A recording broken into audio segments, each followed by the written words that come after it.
Vishnu Padaya Krishna Pristaya Bhutale Shrimate Siddhaswarupananda Paramahamsa Itinamine Bhajashi Krishna Chaitanya Prabhu Nityananda Shadwaita Gadadhara Shivasadi Gaur Bhaktabindu Hare Krishna Krishna Krishna Hare Hare Hare Rama Rama Rama Hari Hari Haribol Namaste. Akin po ngayon tatalakayin ang pamagat nito ay Maya o si Satanas. Ang dakilang di nakikitang mantutukso. Maya or Satanas, dakilang di nakikitang mantutukso. Yan po. Ito po ay pagpapatuloy ng aking diskusyon tungkol sa material at spiritual energy ng Diyos. Didiscusin po natin dito yung nadidinig na po natin to sa ating buhay dito sa mundo, yung si Satanas o si Satan. Okay, yan po ay sa mundo ng Katoliko o ng mga sa mundo ng mga Kristiyano na nababanggit itong si Satanas o si Satan. Okay? So ito po ay rin natin to na nakakita rin, mababasa sa Biblia. So sa Vedic scripture po, ang pinipresenta ay itong si Maya. Okay? O ang illusory energy of God o itong material energy of God. Okay? Itong material na dimension, itong material na mundo na ito. Okay? So,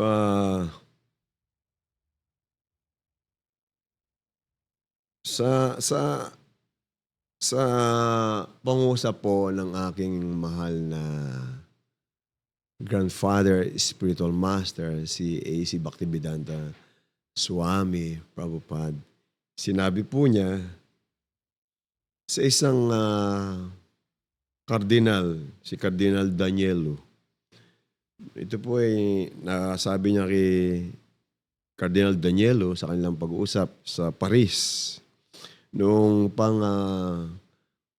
ikasyam ng Agosto 1973. Okay? Sabi po ni aking lolo spiritual master, sa sandaling nakalimutan ng buhay na nilalang ang kanyang posisyon bilang eternal na tagapagsilbi ng Diyos at gusto niyang gayahin ng Diyos na magtamasa o mag-enjoy, sa sandaling iyon, mabibihag siya ni Maya ng ilusyon o Satan o si Satanas. Ulitin ko po. Sa sandaling nakalimutan ng buhay na nilalang ang kanyang posisyon bilang eternal na tagapagsilbi ng Diyos at gusto niyang magtamasa o mag-enjoy,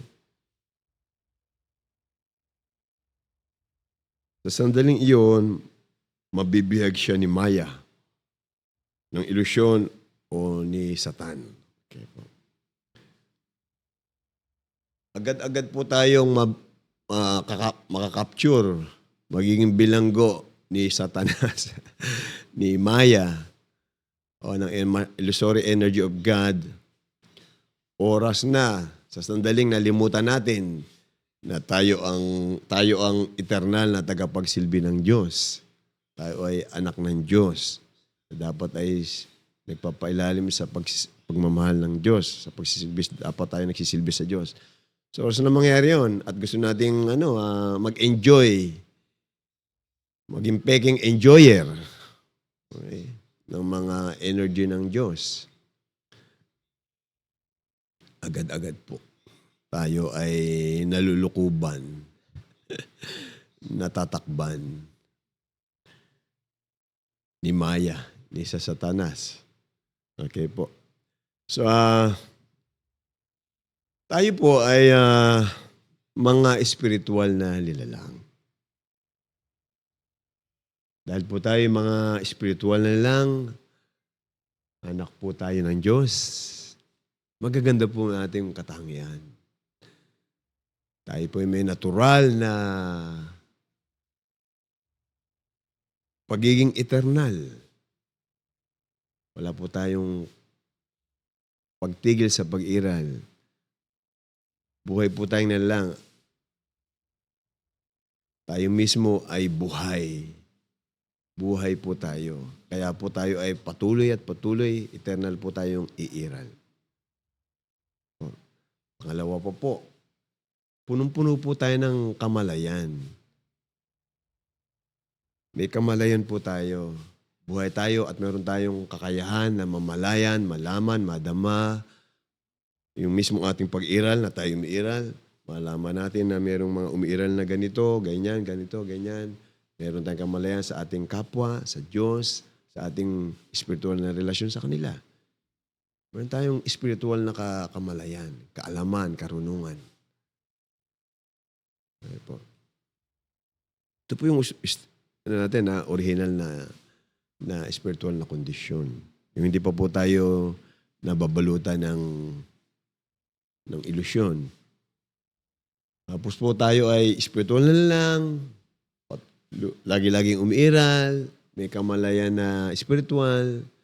Pangatlo po, tayo po ay punong-puno ng spiritual na kaligayahan. Ang buo po nating pagkatao ay kaligayahan.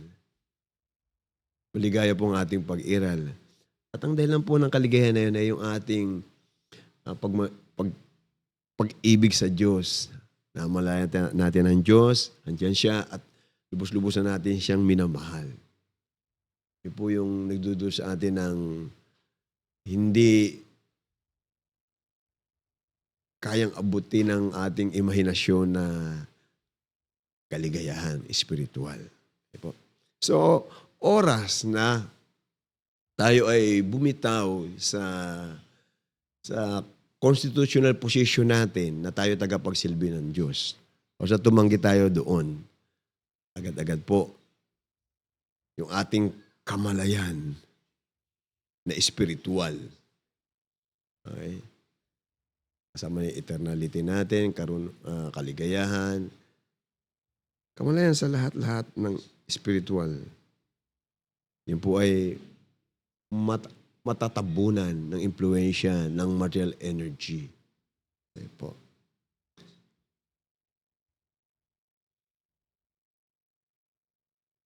Ganito po. Meron po akong ipapakita sa inyo na meron akong props dito para ito po. Ito, manikin po ito. Okay, nahiram ko lang po sa aking kaibigan. Okay. Halimbawa po, pagpalagay po natin na andyan po yung tao, tayong nilalang, buhay tayong nilalang. At meron tayong kamalayan na spiritual. Okay? Yan, namamalayan natin kung ano nasa paligid natin. Na spiritual po, Ito po yung original nating na spiritual na kondisyon. Okay, meron tayong spiritual na kamalayan. Okay? So maganda po yung ating namamalayan, nadarama. Okay, karunungan natin, andyan yung ating wisdom, andyan. Oras na tayo ay tumanggi na magsilbi sa Diyos. Ganito po mangyayari sa atin. Para tayong lalambungan ni Maya ng belo. Kapag tayo belo, yan. Bebeluhan niya tayo. Yan, bebeluhan niya tayo. Ayan. Yan, lalambungan tayo. Matatabunan tayo ni Maya ng material energy, ng illusory energy. O yan, si Satanas. Okay? Dahil, meron tayong kamalayan, ang king kamalayan, di ba? Meron tayong kamalayan. Okay, natakban tayo noon. Natakban tayo nitong belo ni Maya. Ano na mamamalaya natin? Hindi mo na mamalayan yung nasa labas, di ba? Ang mamamalayan mo na lang, yung ibinalot sa'yo ni Maya. Ang mamalayan mo na lang ay si Maya. Okay. Yan po. So, wala ka na makita sa labas niyan. Wala na. Ang nakamalaya mo, yun na kung ano yung nakapatakip sa'yo na ganun. Di ba? Okay. Miss ko na to ha. Okay. So, anong nga sa atin ngayon, no? Pansinin niyo po ang ating sitwasyon dito sa mundo na to. Tayo spiritual na lang na nasa loob ng katawan na to. Ayan, nabalutan tayo ng material na katawan. Physical na katawan. Pero pa isang material na katawan nakabalot sa atin yung ating mental na katawan, yung ating isipan, ating false ego, maling idea tungkol sa ating sarili, yung ating intelihensya, contaminated na rin. Yung ating runong na maka-pick up ng mali sa tama, puti sa itim. Ang naka-impluensya na ay material. Ang alam lang natin, material. Kasi nakabalot sa atin eh. Material na katawan, material na isipan. Tapos, paligid natin, material. Puro material. So, ang kamalayan natin ay puro tungkol sa material. Kaya ngayon, sitwasyon natin, di yung sarili mo na ikaw spiritual na lang, hindi mo alam. Mismong sarili mo, nakalimutan mo kung sino ka.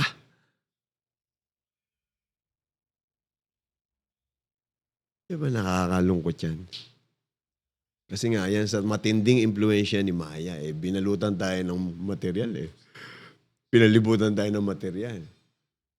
Tapos yung nakausap natin ng mga nilalang dito, okay, ay nababulutan din ang impluensya ng material. Kaya ang pinagsasabi nila sa atin ay puro may kinalaman sa material. Ay.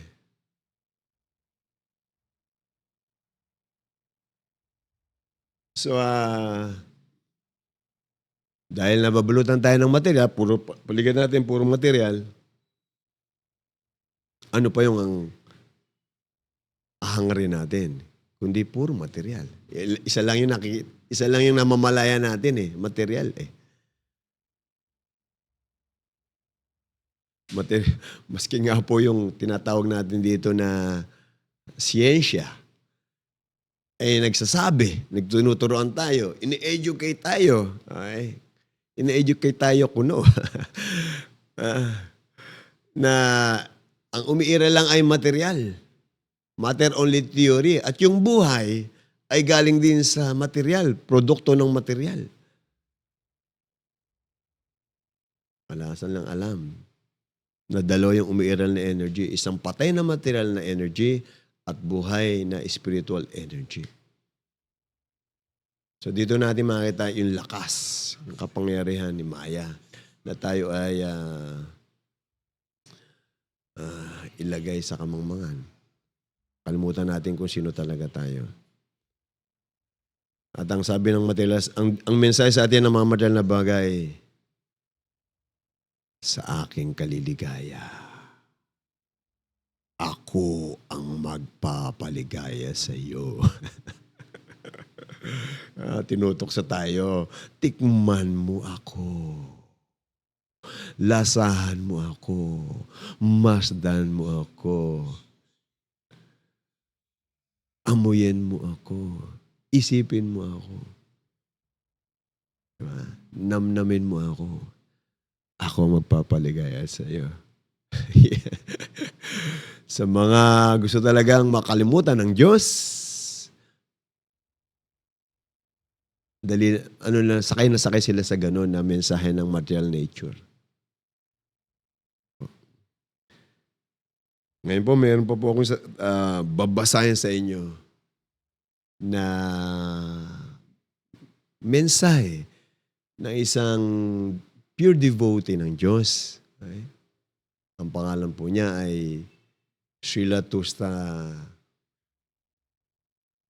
Krishna Maharaj. At meron po siyang ginawang papuri sa kanya at sa aking spiritual master na si Jagadguru Siddha Swarupananda Paramahamsa. Isa po itong talata ng kanyang pagbibigay papuri sa kanyang spiritual master. Sabi ni Tusta Krishna Maharaj, "O anak ni Bhaktivedanta, ipininta ng dakilang hindi nakikitang manunukso, si Maya, ang mundo bilang isang nagniningning na paraiso. Subalit, tumatagos ang matalim na sibat na yung matulaing salita. Sa kanya nangiilusyong belo para ipakita ang disyertong nasayang lang na buhay kapag walang Krishna." Ulitin ko po "O anak ni Bhaktivedanta, ipininta ng dakilang hindi nakikitang manunukso, si Maya, ang mundo bilang isang nagniningning na paraiso. Subalit tumatagos ang matalim na sibat ng iyong matulaing salita sa kanyang nang-iilusyong belo para ipakita ang disyertong nasayang lang na buhay pag walang Krishna."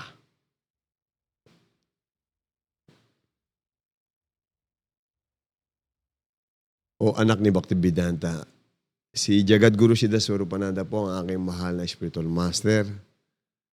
Ang kanya pong spiritual master ay si Srila Bhaktivedanta Swami Prabhupada. Kaya po siya ay tinawag na ni Tusta Krishna Maharaj na o anak ni Bhaktivedanta. So, sinabi po niya na itong si Maya, ipinaint niya, idinrawing niya, inilarawan niya yung mundo na ito na isang nagniningning na paraiso. Nagniningning na paraiso. Ito ay dulot ng magic kapangyarihan ni Maya. Tutuksuhin ka niya. Tutuksuhin ka niya na itong lugar na ito ay nagniningning na paraiso. Dito ka liligaya. Masaya dito. Liligaya ka sa piling ko dito sa mundo na ito. So sinabi dito na si Maya ay isang manunukso.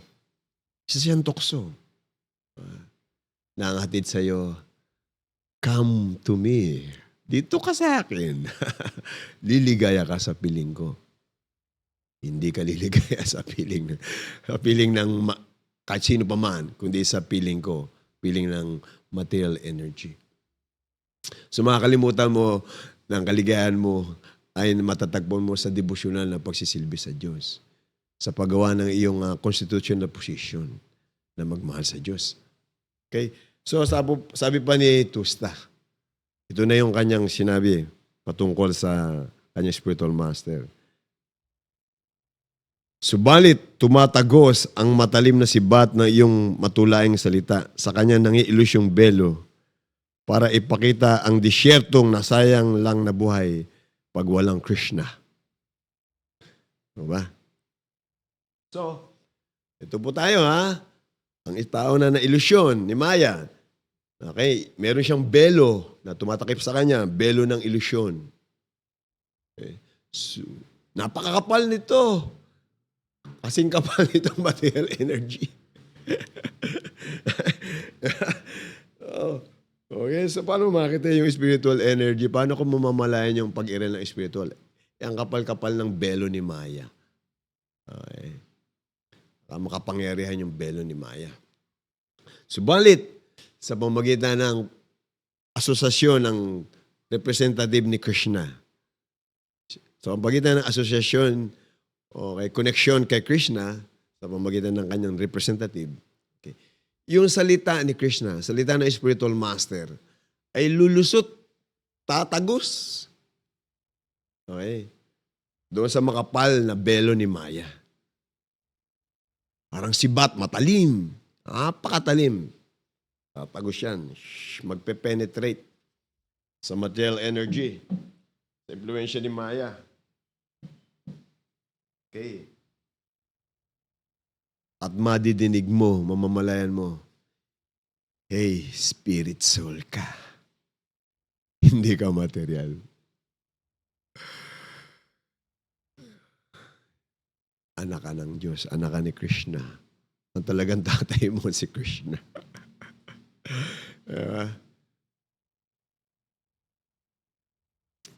So, bagamat malupit ang tukso ni Maya, ni sa Satanas, matindi ang hila niya,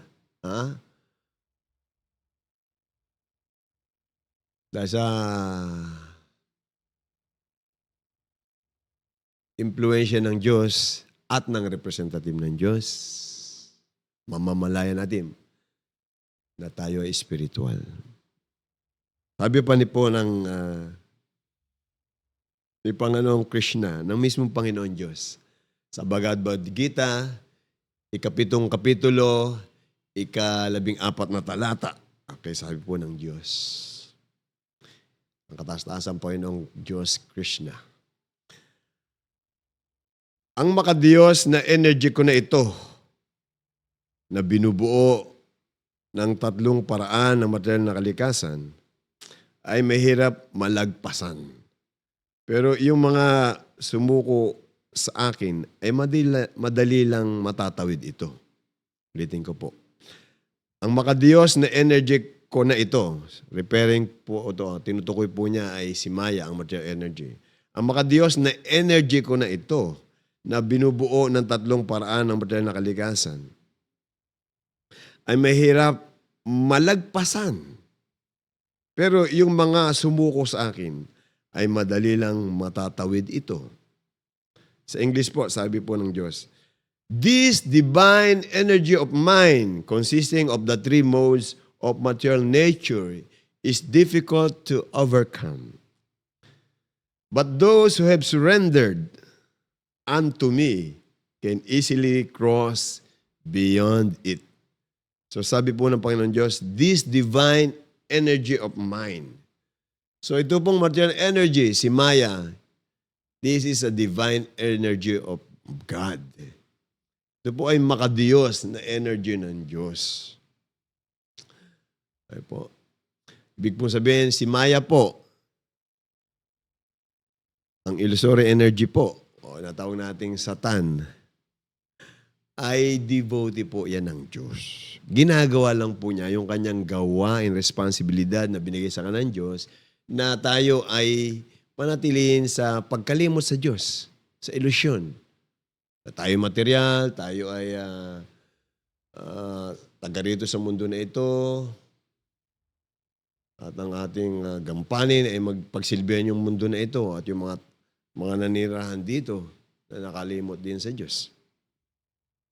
Bigay yung kanilang mga material na pangailangan. So, ang importanteng point na ito, ang importanteng point sa binasa ko po na talata na ito, na binigkas po ito ng Panginoon Diyos, sinasabi po niya na si Maya, ang nawag natin Satanas, ay makadiyos, devotee po niya, energy po niya. Ito po ay hindi sumasang-ayon sa natanggap natin o natatanggap natin, nadidinig natin na mensahe sa ibang tao na si Satanas ay kalaban ng Diyos. Okay? Para nakikipagkumpetensya siya sa Diyos. Na para bang ang mensahe ng pangusap na yon ay merong kalaban yung Diyos. Merong pang parang lalakas pa sa Diyos. o papantay sa kapangyarihan ng Diyos? Hindi po eh. Lahat po ay galing sa Diyos. Lahat po ay anak ng Diyos. Ito pong si Satanas o si Maya ay tagapagsilbi ng Diyos. At ang kanya pong pagsisilbi, ang kanya pong ginagawang responsibilidad po niya, ang kanyang serbisyo, ay yung mga anak ng Diyos. Tayo po, nakalimot sa Diyos. Ayaw natin siyang pagsilbihan. Gusto niya natin tayo pinagsisilbihan. Yung mga ganong anak ng Diyos, mga suwail na anak ng Diyos, ay manatili sa pagiging suwail. Hanggat gusto nila maging suwail. Sige. Ito yung pupuntahan mong dimension. Okay? Na mag-aakala ka dito na ikaw ay enjoyer. Independyente ka, hindi mo kailangan ng Diyos. Magiging maligaya ka na sa pagkalimot sa Diyos, sa di pagganap sa iyong tungkulin, na ikaw ay tagapagsilbi ng Diyos. Gusto mo ng ganong kalagayan, hindi mangyayari yun na ikaw ay hindi tagapagsilbi ng Diyos eh. Kailanman ay hindi mangyayari na ikaw ay enjoyer. Kailanman hindi mangyayari yun eh. Ang mangyayari lang ay nasa ilusyon ka. Na pwedeng mangyayari yun sa iyo na ikaw ay ang enjoyer, meron kang pag-aari, meron kang pag-aari na bagay na ito at nasa control mo yan, i-enjoyin mo yan. Illusion lang po yan. Hindi kailanman magiging totoo yan. Ay po. Meron ganitong sitwasyon.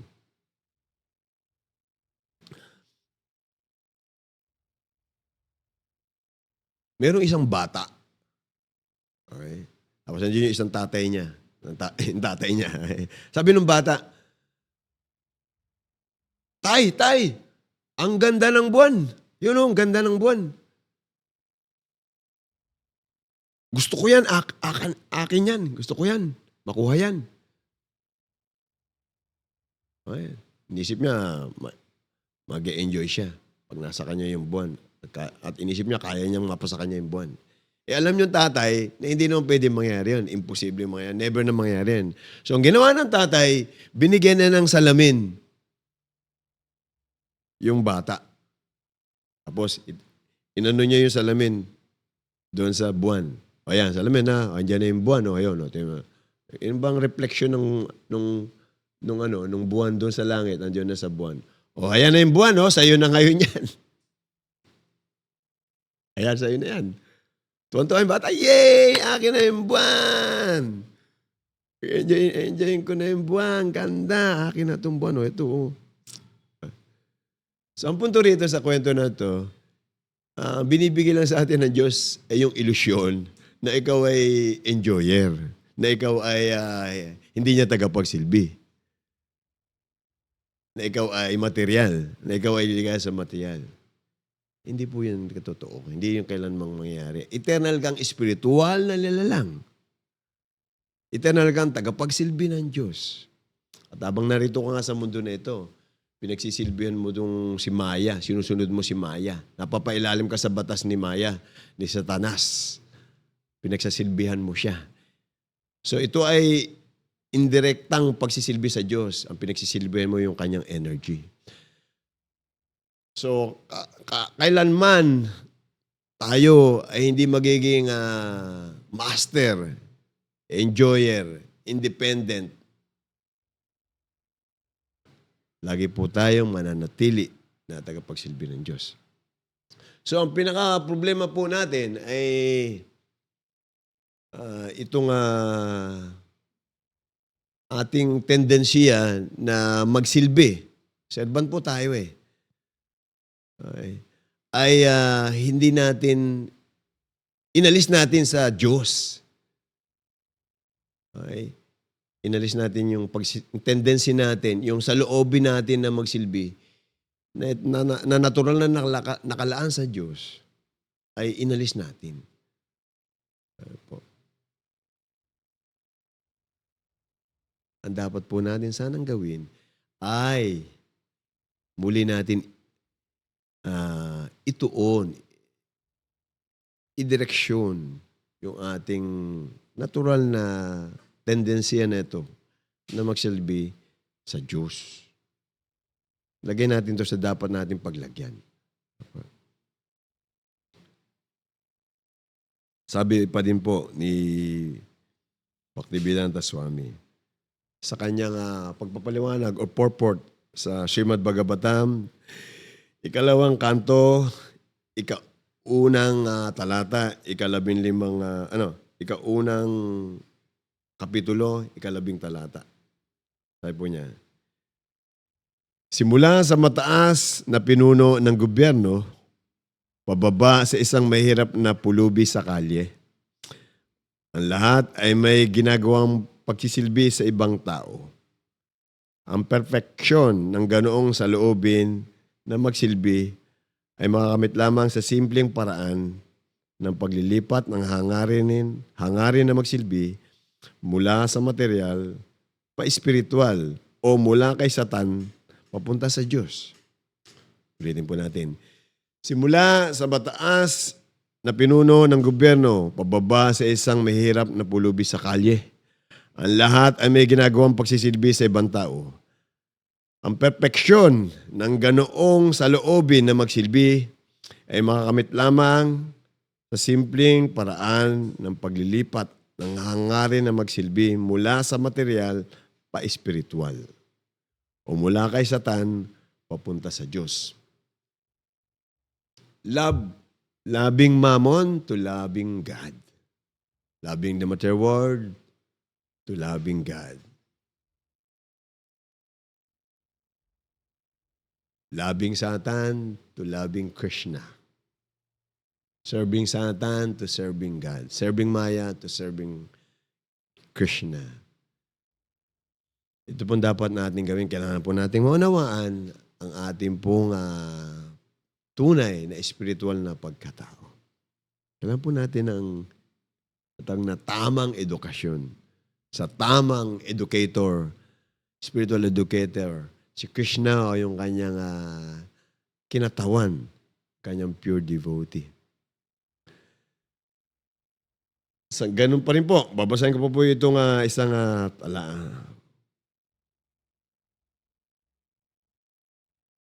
paliwanag pa rin po ni Lolo Spiritual Master, si A.C. Bhaktivedanta Swami po. Ito pa rin po ay pagpapaliwanag niya sa ika-6 na kanto, ika-unang kapitulo, at ika-6 na talata ng Srimad Bhagavatam. Binigay po niya yung paliwanag nito noong 1970, January 3. Sa Los Angeles, California, USA. Sabi po ni Srila Bhaktivedanta Swami Prabhupada, kung ang lahat ng tao ay gagamitin ang anumang meron sila sa pagsisilbi sa Diyos, ang mundong ito ay magiging ganap na kaharian ng Diyos. Pero, hindi iyon posibleng mangyari.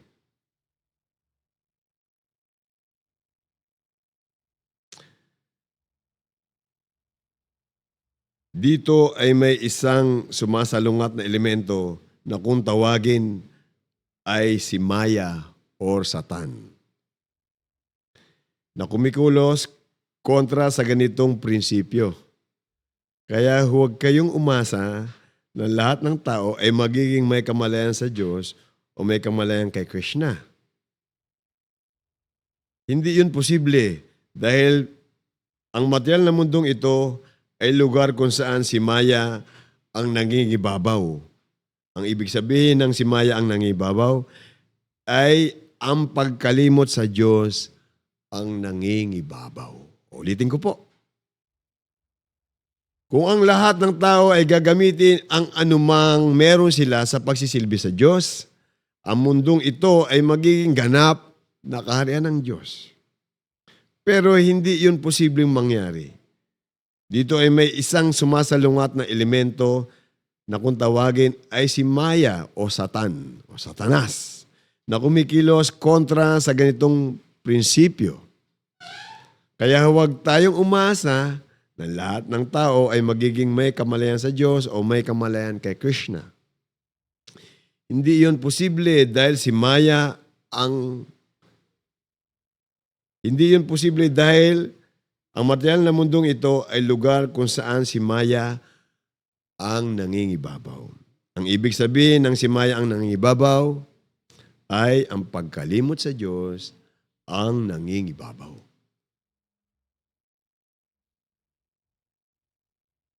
So, kung lahat lamang tayo o ang mga tao lamang ay gagamitin ang lahat na meron sa kanila sa pagsilbi sa Diyos, kahit narito po tayo sa mundo na ito na material, ang mundo na ito ay magiging ganap na kaharian ng Diyos.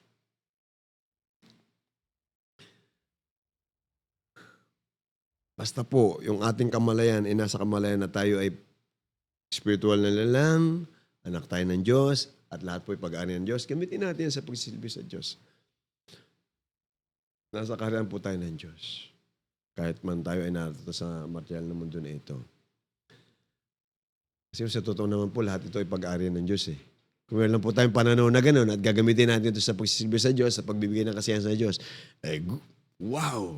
Diba? Masaya ang buhay. Magiging tunay tayong masaya. Okay.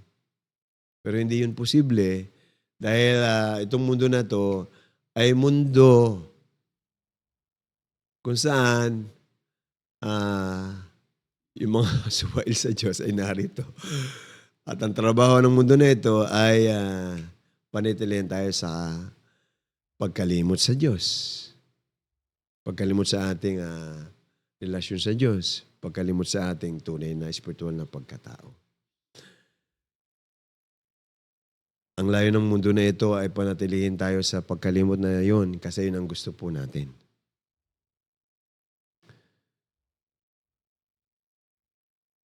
So, tanging yun lamang may tunay na pagnanais na makabalik sa Diyos.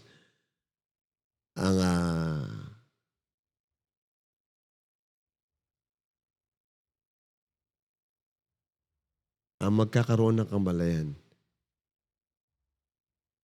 na, hey, itong tao na to ay sugo ng Diyos. Alam niya ang spiritual na buhay.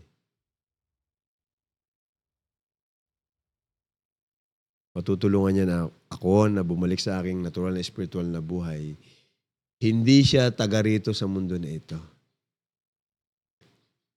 Hindi siya sugo ni Maya o ni Satanas. Hindi siya sugo ng pagsisilbi sa Diyos. Hindi siya sugo ng pagkalimot sa Diyos. Siya ay sugo ng pagmamahal, pagsisilbi, devotional service sa Diyos. Sugo siya ng Diyos. Kung gusto ko na bumalik sa Diyos,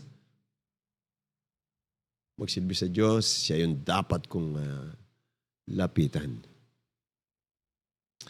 So dahil marami dito, halos lahat ng narito, ay suwail sa Diyos, kagaya natin. Okay, na. Siguro po ngayon ay medyo gusto natin magbago. Gusto natin bumalik sa Diyos, ayos po yan. Tuloy po natin ang pakikinig sa tunay na devotee ng Diyos. Okay po, para po maging lalong uminit yung ating kagustuhan na magmahal sa Diyos. Okay po. So, ang importante pong punto rito sa mga binasa ko na to, huli kong binasa na ito ay, dito sa mundo na ito, ang namamayani dito ay pagkalimot sa Diyos. Si Maya, si Satanas, yung ilusyon. Ang namamayani sa lugar na ito, sa material dimension na ito, ay kamangmangan. Yung naghahari dito. Tanging, yung tao lamang na may masidhi, matinding, Meron siyang sincero talaga na pagnanais na magbalik loob sa Diyos. Siya lamang ang makakatanggap ng grasya ng Diyos, tulong ng Diyos, paano makawala rito sa mundo na ito, makalis sa mundo na ito. Tanging siya lamang. Alam ng Diyos ang puso ng bawat isa sa atin. Alam niya yung ating hangarin. Kung tayo po ay may malakas na hangarin na sumuko sa Diyos, magbalik loob sa Diyos, magpailalim sa Diyos, gaya po ng sabi ng Diyos,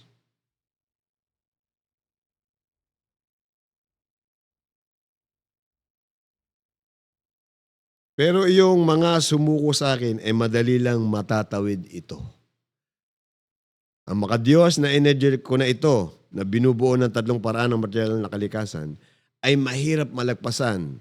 Bhagavad Gita, chapter 7, text 14. Mahirap malagpasan si Maya, si Satanas, yung ilusyon, yung kamangmangan. Mahirap po yung malagpasan. Ang solusyon po ay mag-surrender sa Diyos.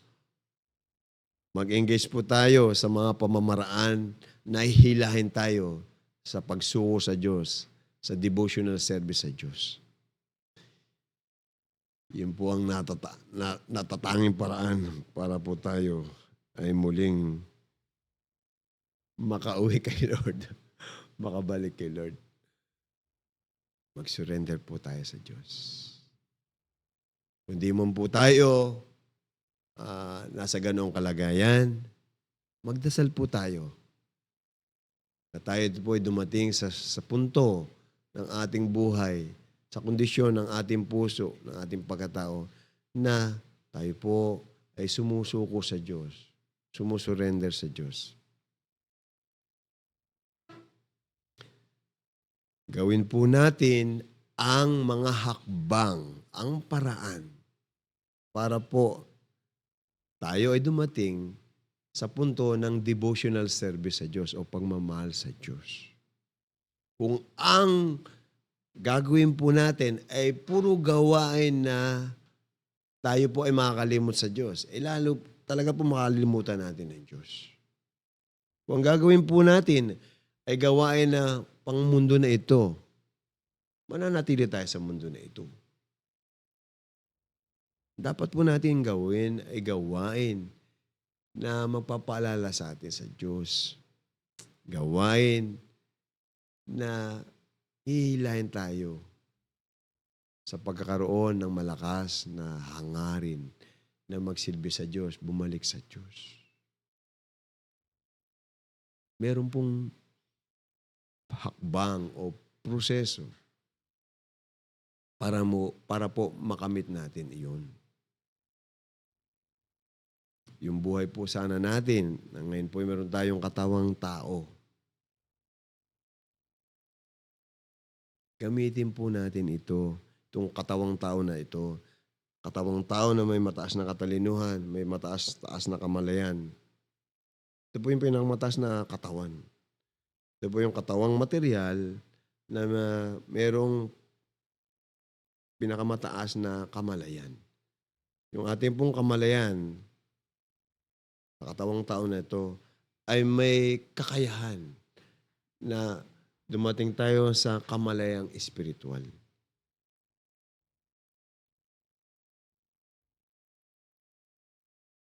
Tangin sa pagkakaroon lamang ng katawang tao natin makakamit yung spiritual na kamalayan. Ito po yung pinakamataas na katawan. Yung ating pong Krishna consciousness o spiritual consciousness. Yan po yung original nating consciousness, God consciousness. Original po nating consciousness yan. Kung gagamitin lang po natin itong katawan tao sa paggawa ng mga proseso, ng mga hakbangin, mga aktibidades na magdadagdag ng ating pag-alala sa Diyos, ng ating pag-alala sa ating spiritual na pagkatao. unti-unti po, yung lukob po sa atin, yung impluensya po sa atin ni Maya ay maiiwan po natin. Makakawala po tayo. Makakawala po tayo. Babalik po tayo sa natural nating spiritual na kamalayan. May proseso po na mismong ang kataas-taasang Panginoong Diyos ang may hatid, ang may bigay. Hindi po tayo pinapabayaan ng Panginoon Diyos. Sa mga tao na may tunay na hangarin na bumalik sa Kanya, yung tao po na yun, yung sincerong tao na yun, mamimit po niya yung representative ng Diyos, yung pure devotee ng Diyos. Kinatawan ng Diyos na magtuturo sa Kanya paano makabalik sa Diyos.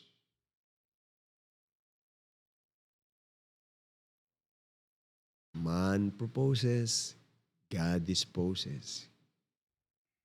Kung ang proposal mo ay manatili sa piling ni Maya, ni Satanas, maakit sa material na mundo, mag-enjoy sa mundo na ito. Kung hindi ka pa nagigising na ang mundo na ito ay hindi magpapaligaya sa iyo, na ang mundo na ito ay dulot sa iyo ay pighati, sakit sa damdamin, sa puso, suffering. Hindi ka pa nagigising. Okay?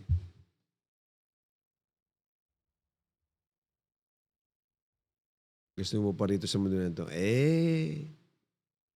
kahit man nasa harapan mo na yung talagang representative ng Diyos na kayang-kaya ka talaga na asistahan na makabalik sa Diyos, hindi mo siya marirecognize. Sabi nga po ni Panginoong Hesus Kristo, nung tinanong siya, paano namin malalaman na ikaw ay yung sinasabi mo na ikaw ay sugo ng Diyos? Paano namin malalaman na ikaw ay sugo ng Diyos gaya ng sinasabi mo? Ang binitawang pangusap ni Jesus, yung gustong sumunod sa kagustuhan ng aking Diyos Ama, yung tao na yun, malalaman niya kung sino talaga ako, na ako ay sugo ng Diyos.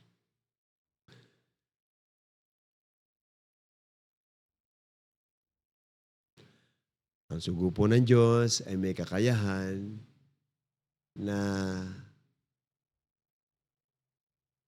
ipaalam sa atin sa pamamagitan ng kanyang transcendental sound vibration, sa pamamagitan ng kanyang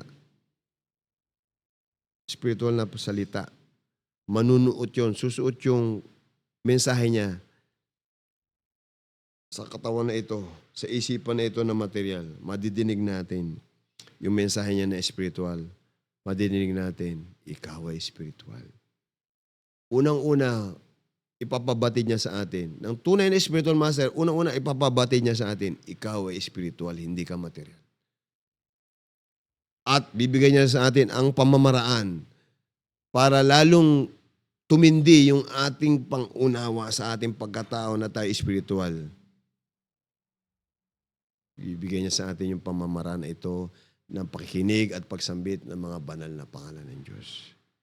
Bibigyan niya tayo ng paraan para tayo makasalamuhan natin yung Diyos. Muli natin makaugnayan yung Diyos. Ang kailangan natin ay yung tulong ng Diyos. Ang Diyos mismo ang tutulong sa atin as assistance ng kanyang representative, ng spiritual master, ng kanyang pure devotee. Makaugnayan natin ang Diyos sa tulong ng kanyang mga banal na pangalan.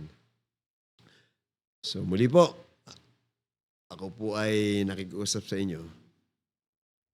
Hinihikayat ko po kayo.